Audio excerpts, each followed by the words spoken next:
Hi there everybody, it's Chef Martin once again on the ThermoWorks barbecue patio, and we are just super excited to have with us today Jeremy Yoder of Mad Scientist BBQ. Well, I'm excited to be here using great tools and hopefully making some really good food. Well, I'm looking forward to eating this great food later on. Let's just start with trim.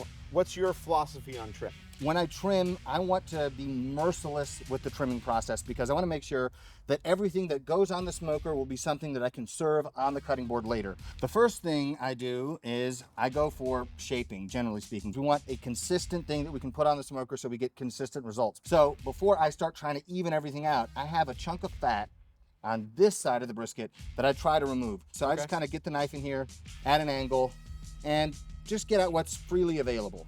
And then I take it and I put it in a pan because I'm going to render that for tallow, which is going to be a very important step later on in the process. It used to be kind of a Texas barbecue secret. You see there's fat here and then the muscle begins here. So I take the knife and I just want to see it poke out from the fat, and I'm not digging into the muscle underneath. And then for the front, we have a bunch of stuff hanging off here. My reasoning behind this, taking this off, is this has a lot of surface area and not a lot of volume. And so to fix that, we take a lot of this off and just round the front. And better to have round meat exposed than a bunch of jagged meat plus fat, at least in my experience. But here we have relatively thin meat. Right. But I employ the rule of thumb. Basically, the meat has to be as thick as my thumb. Okay. Or I cut it off. And so what I do is just take this knife and cut straight across. Seems sacrilegious to do. This will turn out far better if you use it for burgers or if you use it in sausages or some place where this will actually really shine and let its flavor, be felt. You never really know how thick the fat is, but one way you can tell that has virtually no negative side effect is you can make just a vertical cut and you can spread the fat apart. Oh, okay. And by the end of the cook, you're not going to see that. If you did that and later when you are ready to slice, you look for that spot, you're not going to be able to find it. Okay. And so then you get in there and you trim it to about 1/4 of an inch. It totally depends on the airflow in your smoker. We're using an offset smoker today with a pretty decent amount of airflow. And so we can make sure we leave a healthy dose of fat on there. And what we want in the end is for this fat to be kind of translucent and yellow. Now, if we look at the meat side here, so you see, we do have a little bit of fat that's still stuck there. You can trim that off. There's absolutely nothing wrong with it.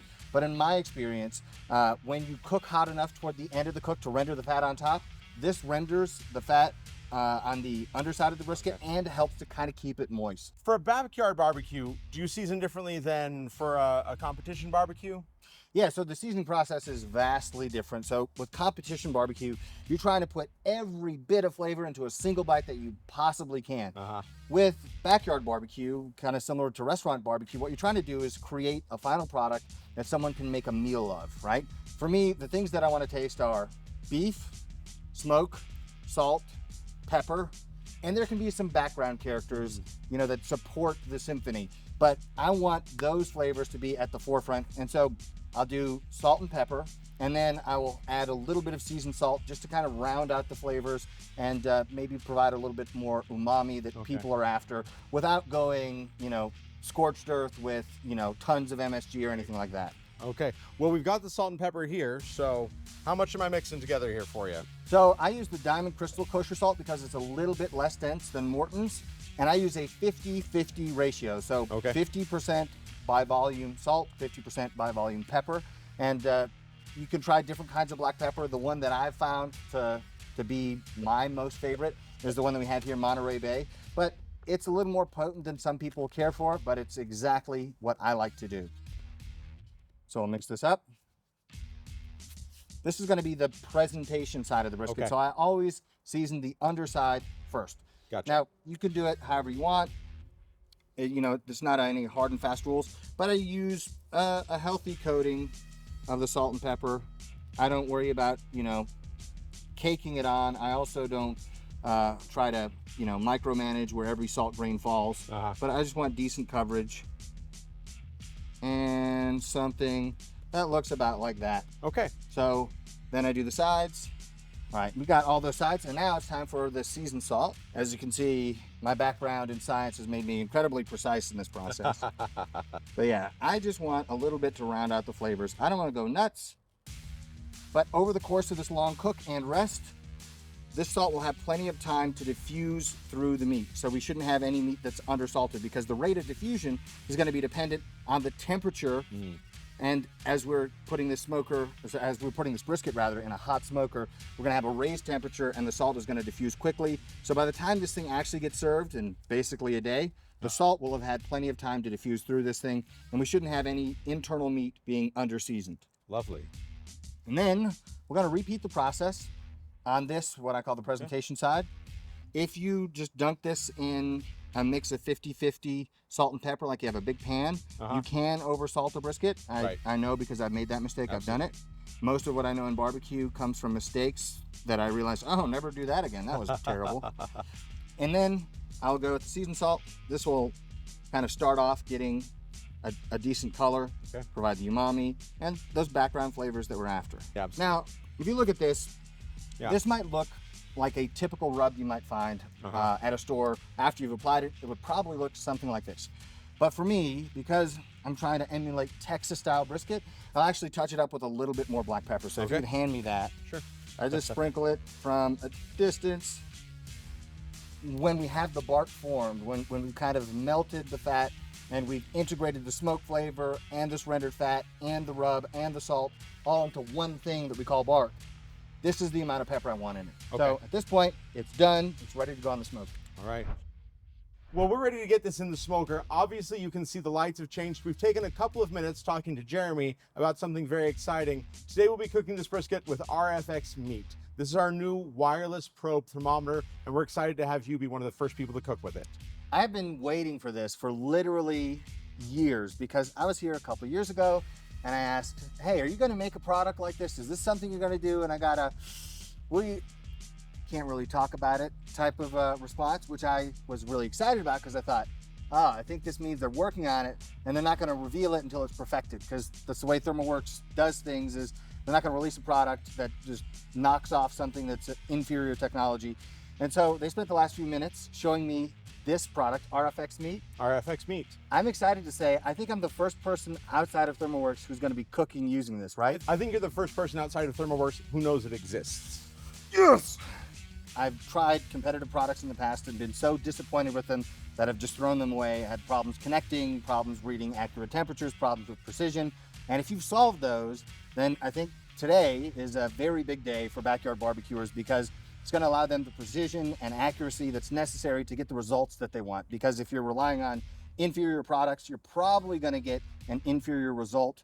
And if you're spending, like me, 12, 14 hours watching a fire, it's important to me that the result in the end is what I've been working towards. Absolutely. Now, we're using not Bluetooth, but radio frequency technology to solve a lot of those problems that you just mentioned. Connectivity, range, things like that. In a smoker, we found that we can get 460 feet out of this thing. Out in the open line of sight, it's 1,263 feet. Well, I'm not trying to brag, but I live on a third of an acre, so I got to have a product that's going to cover me for the entire distance around the property. So, and we designed this just for you for that reason. Yes. All right. So I can plug this thing in. I can have it in a 1/4 inch thick offset smoker. I can go to my living room. I can sit down. I can turn on the TV, and I can know the temperature of my brisket. That's the plan. All right. Well, I'll test it out tonight. Does it give you ambient temperature or just internal meat temps? Just internal meat temps. We found that ambient temperatures on some of our competitors didn't work as well, so we've put a jack on the receiver for this, and you can just hook up one of our Pro Series air probes. Okay, because what I found with competitive products is that the ambient temperature was never even close to accurate. So I would use probes. I would even an analog thermometer I trusted more than the ambient temperature in other wireless thermometers. And so I've been waiting on this for a long time. I noticed that there are 3 of these rings on there. How come? Sure, yeah. So the way our app works is you can connect dozens and dozens of these to one app. So you can run 50 of these to a single app? Absolutely. Wow. Okay, so this is the first device that would let me accurately measure the temperature on each brisket in a 20 brisket cook. Absolutely. I'm super excited, very surprised, but very happy to be using it tonight. So, how far do you have to put this thing in to get an accurate reading? So we've got all 4 sensors are here. We transmit the temperatures from all of those raw temperature data, no extrapolations, to the app. And by default, we only show the lowest one of those temperatures to you on the app. There's a setting that can change that though. Gotcha. So all real data, no All real data, extrapolation. that's So right. real data, real results, and hopefully real success in the backyards. Yeah. RFX MEAT. RFX MEAT. Let's get to cooking. Let's do it. I think we're good. That looks good. Ready to put this thing on? I'm ready. Let's get cooking. It's going to be a long night. Wah.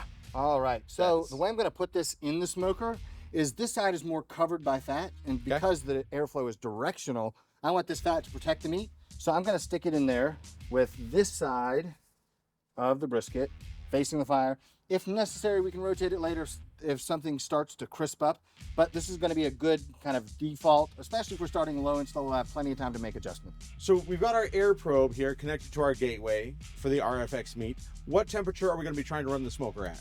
Well, I'm going to start off really low, so something like 200 degrees and really smoky, because I don't want those proteins to coagulate and cause the brisket to kind of shrink up in a strange way. And I also want to maximize this opportunity to put on smoke flavor, because while the meat is cool, it's going to absorb more smoke flavor. So I want plenty of time to get that laid on, and then I can worry about rendering fat and getting tenderness and all those other things later.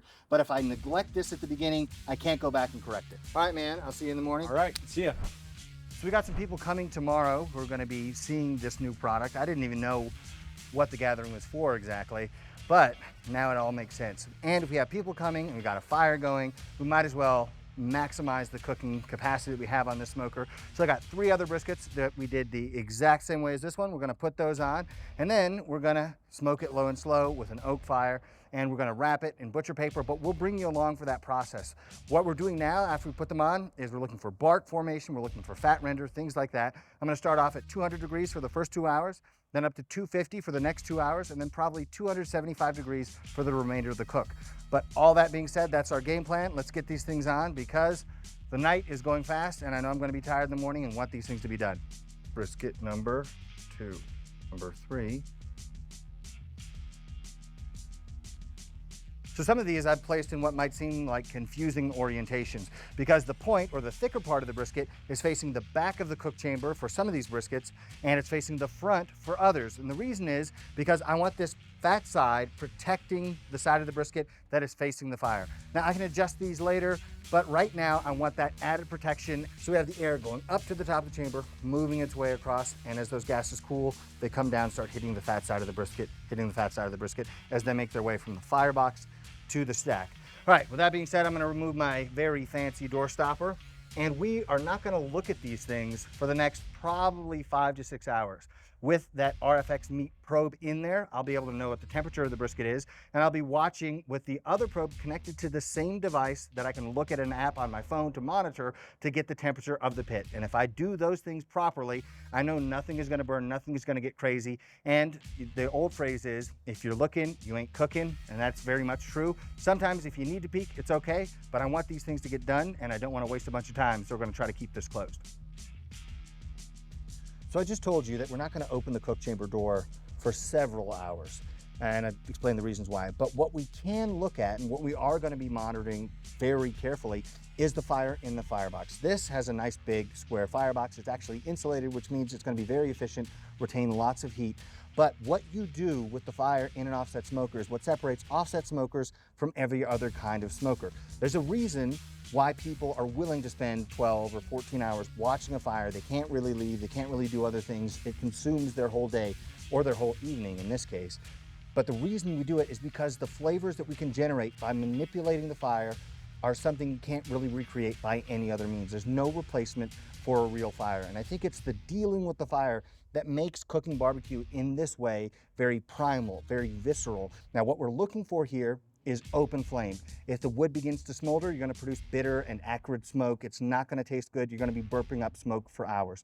What you want is open flame, but controlled flame. And so the way we control it is by allowing oxygen in, or restricting the flow of oxygen into the firebox, because it limits the rate at which the fire can burn. So if you completely starve it of oxygen, the fire will die. But what we want is a slow, reined in, controlled fire.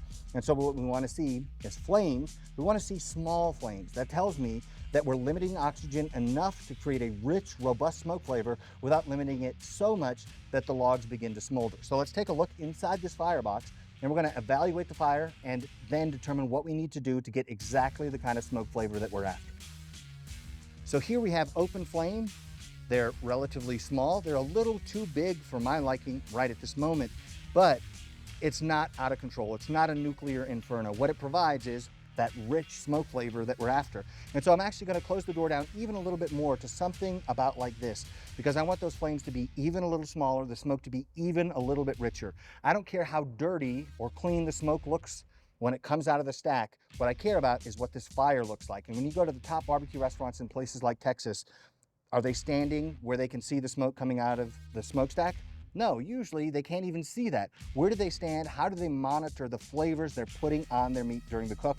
They look at the firebox, they examine the fire, and they determine what it needs. Right now, what this needs is a little bit less oxygen. We've got a raging hot coal bed, we've got burning and open flames, and because I want the airflow and the temperature of the air inside that cook chamber to be gentle, and I want the smoke to be rich and robust in flavor, I'm gonna reduce oxygen and get those flames to be about this tall, and then we're gonna be exactly where we want. So we'll close it to about right there. And then one other thing that gets overlooked many times in offset smoking is the damper on the stack. I'm gonna close this damper to about 70% closed, because what I want is slow, gentle, turbulent airflow to lay on bark and to gently bring these briskets up to temperature. If we tried to turn this thing into a jet engine, we certainly could, but that means burned and crisped outsides of briskets. We probably will render fat really well, but we probably won't create really nice smoke flavor. So slow, gentle, rich smoke is exactly the environment these briskets need to get started off on the right track. All right, it's been about 9 hours. We've been running the fire the same way, but we have increased the temperature like we talked about earlier on in the cook process. So we started at 200, moved up to 250, and for about the last 3 hours, we've been cooking between 275 and 290. And let's take a look at these briskets, and we're gonna wrap one of these up because we have the bark that we want, we have the fat render that we want, and we have some shrinking of the brisket, which tells me that it's lost enough water and we've concentrated the flavor so that we're really gonna have something truly delicious in the end if we've done our jobs correctly. So here we have nice dark bark, and we'll wrap this guy up. Here we got a couple more that we put on later. Let me get this one out. So the basic process I use is I'll take some of this tallow that we rendered, put it down on the meat side, because the fat side is already protected by a bunch of fat. So we want to protect the meat side with additional fat. As you can see, this bark is really nice and dark. If we poke it, our finger just sinks in. It's got the consistency of Jell-O, basically. I wouldn't want to do a bunch of that, but you can see that is rendered fat. That's exactly what we're after. We can see that just pressing on this, we're squirting out a lot of juice. This is not dry. Everything is soft. Everything is pliable. That's in large part due to how we trimmed this thing. And at this point, we're wrapping in 2 sheets of butcher paper. This is 24-inch wide butcher paper, which is a little wider than I usually use. Typically, I'll use 2 18-inch wide pieces of butcher paper, wrap this thing up. We're gonna wrap it so that we end fat side up. So the bottom is bathed in the tallow that we've added, and the top is covered in the fat that was there from the beginning. And this is gonna be the presentation side of the brisket. So we want this to not be sitting in a bunch of liquid and kind of model the bark, M-O-T-T-L-E, model the bark. And we're gonna put it back on. We're gonna put the flat toward the fire because it's now protected, even though it's got less fat, less intramuscular marbling than the point side. We are ready to get this thing to tenderness. And so I'm gonna wrap it up. We're gonna insert this probe back in, and when the alarm goes off, we know we're gonna be really close to done. That side down. And finally, we end, that side up. Take this, reinsert it. We're ready to go back on. We're gonna repeat this process with the other 3 briskets, take them to tenderness, and we're gonna rest them for about 8 hours.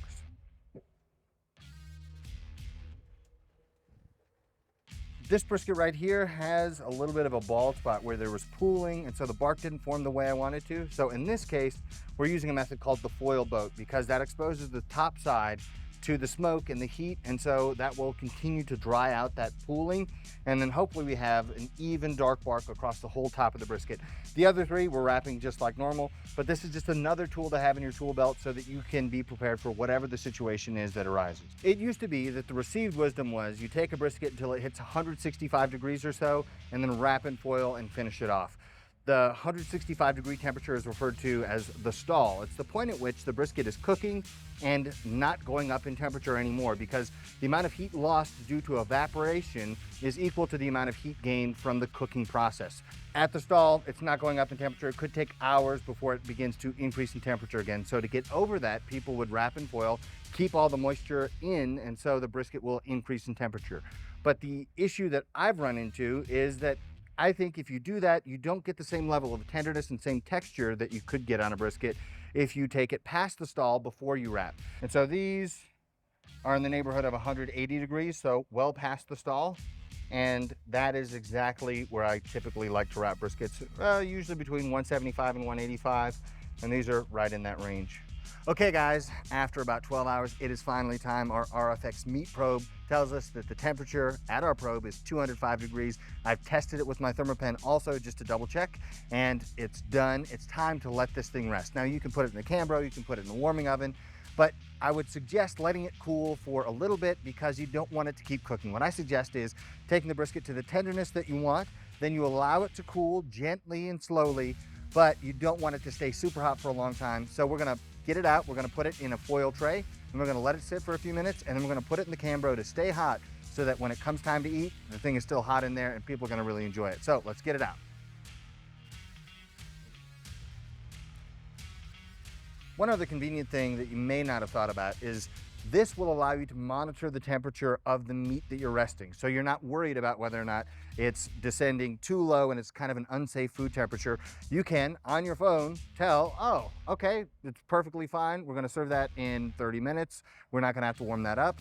Or if it's descended too low, so you have a temperature, say that's 100 degrees, you're like, oh shoot, I need to throw that in the oven or back on the smoker to heat it up. This thing will give you that information. So it's been a little while. These briskets that we just pulled off have cooled. We're gonna put them in the Cambro to stay hot. So I let them cool to about 160. We're gonna wait several hours, and when it's time to eat, we're gonna know what the temperature of these briskets will be because of this RFX MEAT probe.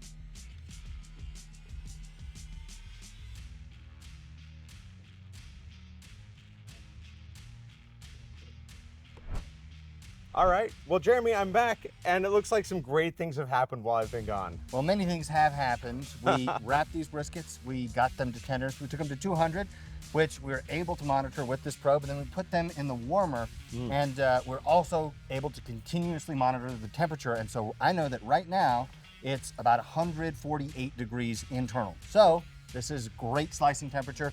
In an ideal world, maybe it'd be a few degrees cooler, but I'm not super worried about that. So we can take this probe out and see how this thing turned out. Let's unwrap it and see how the bark looks and see if this is gonna be something that's juicy. Oh, yes, indeed. So, kind of looks like a meteorite. Yeah. Which is good. A delicious meteorite. So this first slice opposite the Mohawk is my favorite on the whole brisket. And luckily this knife is razor sharp.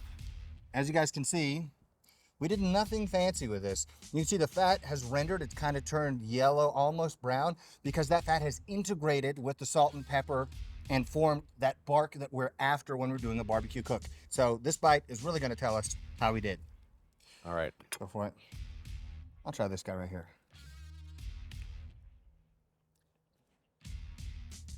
That's spectacular. Oh, thank you. Thank you. I couldn't have done it without my RFX MEAT.